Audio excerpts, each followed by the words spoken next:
As the group of friends entered the abandoned building, they were all giddy with excitement. They had heard the rumors of the haunted mirror, and tonight they planned to put those rumors to the test. Once they found the dusty old mirror, they circled around it, each holding a lit candle.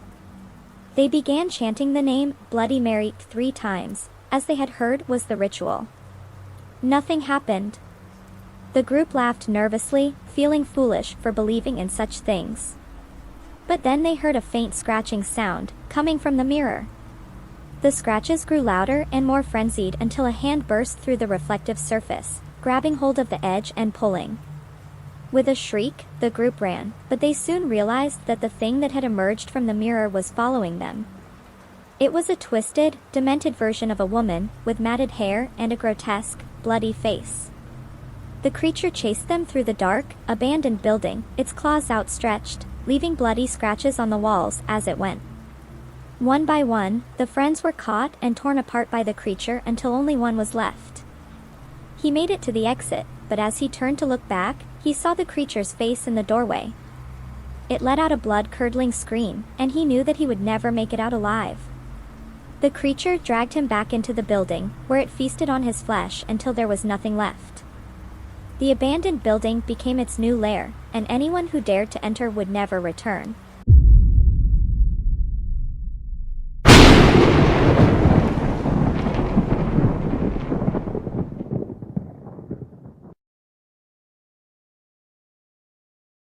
The group of children were walking home from school when they first noticed the clown. It was standing across the street, watching them with a malevolent grin. They tried to ignore it and kept walking, but the clown seemed to follow them everywhere they went. At first, they thought it was just someone in a costume, trying to scare them. But as the days went on, the clown's behavior became increasingly strange and disturbing. It would appear out of nowhere, its face painted in grotesque colors, and stare at them with dark, hollow eyes. The children started to feel like it was stalking them, watching their every move. One night, the children were playing in the park when the clown appeared again. But this time, it was different. Its skin was pale and stretched tight over its face, and its eyes glowed red in the darkness. The clown lunged at the children, and they ran in terror. It chased them through the park, its long, spindly limbs flailing wildly. The children soon realized that this was not a person in a costume. This was something far more terrifying. They split up, hoping to lose the creature in the darkness. But it was no use. The clown was always one step ahead, its twisted laughter echoing through the empty streets. One by one, the children were caught and dragged back to the clown's lair, where it feasted on their flesh. By the time the police found the abandoned building where the clown had been hiding, it was too late. All that was left were scraps of clothing and pools of blood. The children were gone, and the clown had vanished without a trace. But the memory of its haunting, malevolent laughter lingered in their minds, a constant reminder of the terror that they had faced.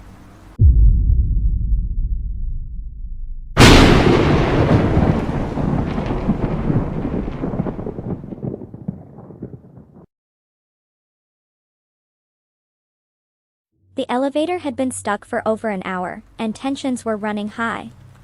The group of people inside were starting to panic, and the air was thick with fear and desperation. As they waited for help to arrive, they noticed that something was wrong with the building. The lights were flickering, and strange sounds could be heard from the walls. The air grew colder, and a foul stench permeated the elevator. They tried to pry open the doors, but they were jammed shut. They banged on the walls, screaming for help, but their cries went unanswered. Suddenly, the elevator jolted to life, and they were jostled around like rag dolls. They clung to each other, praying for the nightmare to end. But the elevator didn't stop. It kept going up and up, past floors that they had never seen before. The numbers on the display panel started to change, becoming gibberish symbols that they couldn't understand. Finally, the elevator stopped, and the doors opened to reveal a dark, empty hallway. The group cautiously stepped out, but as they turned to get back into the elevator, they saw that it had vanished. The building was a maze of twisted corridors and hidden passageways, and they quickly realized that they were lost. They stumbled through the darkness, their only source of light the flickering emergency bulbs. But the building was alive, and it was hungry.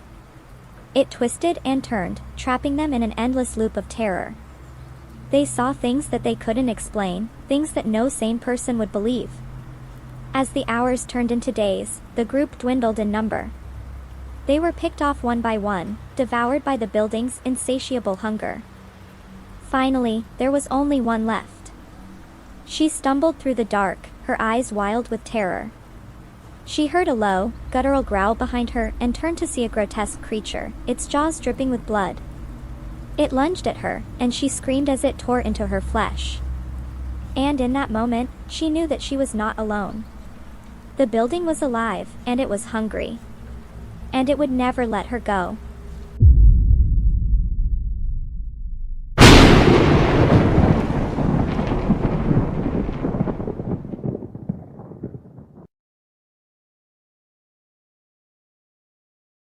When Sarah moved into her new house, she couldn't wait to make it her own. But strange things started happening almost immediately. Doors would creak open on their own, and she could hear whispers in the middle of the night. At first, she tried to ignore it, telling herself that it was just her imagination. But the occurrences grew more frequent and more violent. Objects would move across the room, and she could feel a cold breeze on the back of her neck. One night, she woke up to find that she couldn't move. She was paralyzed, unable to even scream for help. And then she saw it. A dark, shapeless entity looming over her, its cold breath on her face. She tried to fight back, but it was useless. The entity was too strong, too powerful. It seemed to feed off her fear, growing stronger with each passing moment. Sarah tried to flee, but the entity was always one step ahead. It was invisible, and she couldn't stop it. It followed her wherever she went, a constant reminder of her helplessness. As the days turned into weeks, Sarah became more and more isolated. She stopped going out, stopped seeing her friends.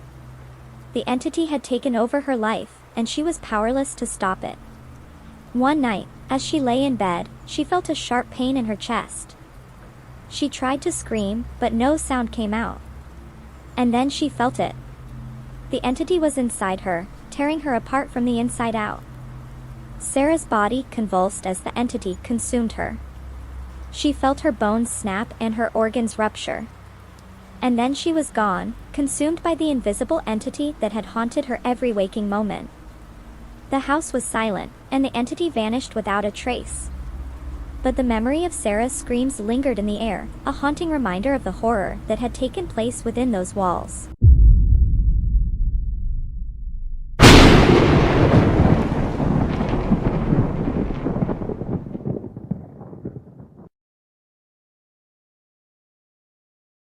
It was a warm summer day when Emily stumbled upon the child in the woods. She was dirty, malnourished, and alone. Emily felt a pang of sympathy for the girl, and without hesitation, she took her home. For months, Emily took care of the girl, feeding her, clothing her, and giving her a warm bed to sleep in. She had grown to love the child and considered her as her own daughter. But as the days passed, Emily started to notice strange things about the child. She would stare at her with cold, emotionless eyes, and sometimes her voice would change, becoming deep and sinister. One night, Emily woke up to find the child standing at the foot of her bed, her eyes glowing in the darkness. She tried to speak, but the child's voice was not her own. It was the voice of something ancient and malevolent, something that had taken over the child's body. Emily tried to flee, but the child was too fast. She chased her through the house, her movements unnatural and otherworldly. Emily finally cornered the child in the living room, but she realized too late that she had made a grave mistake. The child was not a child at all, but a vessel for something much more sinister. The child's body contorted and twisted, its bones snapping and cracking as it transformed into a grotesque creature, its eyes glowing with an otherworldly light. Emily tried to fight back, but it was useless. The creature was too powerful, too strong. It consumed her, tearing her apart from the inside out. As the creature feasted on Emily's flesh, it let out a bone-chilling cackle, a haunting reminder of the horror that had taken place within those walls. The house was silent, and the creature vanished without a trace. But the memory of Emily's screams lingered in the air, a haunting reminder of the horror that had taken place within those walls.